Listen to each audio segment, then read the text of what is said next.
Ladies and gentlemen, our dear subscribers, today we're taking you behind the scenes of a fascinating royal predicament that's unfolding right before our eyes.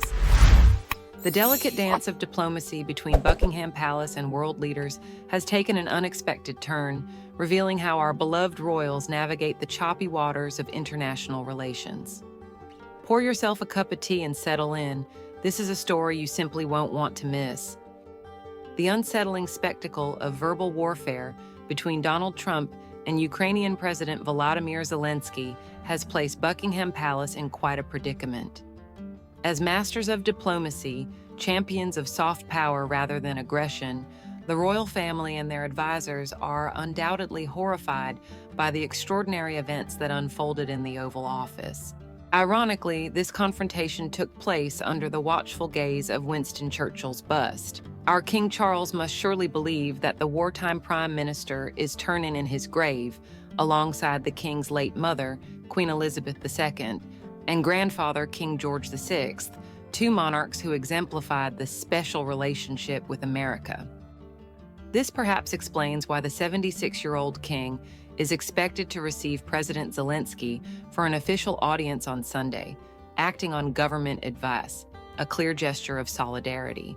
The king has never hidden his support for Ukraine in defending its sovereign territory, famously comparing Vladimir Putin to Adolf Hitler following the 2014 Crimson invasion. He has repeatedly condemned the Russian president and spoken about the misery of war in Europe. Can you imagine how difficult this balancing act must be for our monarch? To remain diplomatic while standing firmly for what's right? Yet domestic politics appears to have led the palace to outmaneuver the U.S. president by offering him an unprecedented state visit. Not only that, but they've promised a summer retreat at Balmoral Castle or Dumfries House in Trump's beloved Scotland, all while reports suggest the king plans to visit the United States in 2026. While such invitations are made at the request of the Foreign, Commonwealth, and Development Office, they wouldn't be approved without the palace's consent.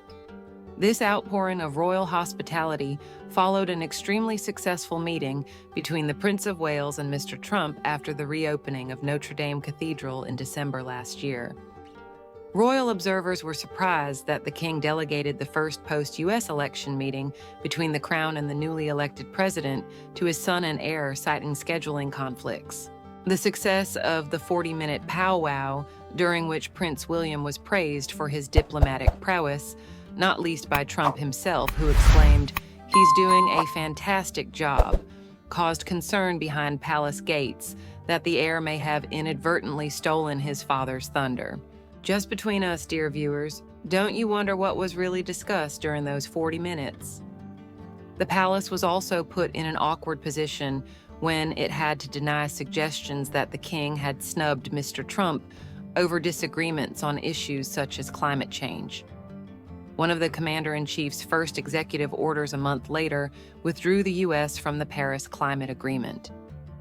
The favorable coverage of William's special relationship with the White House was then trumped by reactive briefings emphasizing the king's eager correspondence with Mr. Trump, with insiders eager to highlight the warmth of the connection between the pair. Hence the rush to confirm the state visit invitation, which Sir Keir Starmer conveyed on Thursday at the White House. This will mark the first time in history that an elected head of state has been offered a second royal reception with all the pomp and circumstance following Mr. Trump's 2019 state visit. Came, ironically, a non-state visit a year earlier when the infamous baby blimp flew over Parliament Square, raised eyebrows when the U.S. president seemed to breach protocol by walking ahead of the late Queen during an inspection of the Coldstream Guards at Windsor Castle. Neither visit went as smoothly as the Obamas in 2011, when Elizabeth II established such a close bond with the former First Lady that she invited Michelle Obama and her daughters, Malia and Sasha, on a personal tour of Buckingham Palace during a later private visit to London. When the Obamas returned to the UK in 2016, they were photographed in a now famous image meeting 2-year-old Prince George in his bathrobe at Kensington Palace. Just imagine being invited for tea with the royals, What would you wear? What would you say? Diplomacy dictates that the red carpet must once again be rolled out for Mr. Trump and his wife Melania, but aides will make every effort to ensure that any tensions are smoothed over behind closed doors. Ladies and gentlemen, dear friends, wasn't that a fascinating glimpse into the intricate world of royal diplomacy? Before we part ways, I must express my deepest gratitude for spending this precious time with us today. Your continued support means the absolute world to our channel. If you enjoyed this royal revelation, please don't keep it to yourself. Share it with your friends who share your passion for royal affairs. And do let us know your thoughts in the comments below. Do you think the king is making the right diplomatic moves? Should Prince William take a more prominent role in these delicate matters? Remember, every like, comment, and subscription helps us bring more exclusive royal insights directly to you. The royal family may have their advisors, but I have something even better. I have you, my loyal viewers. Until next time, keep calm and carry on watching.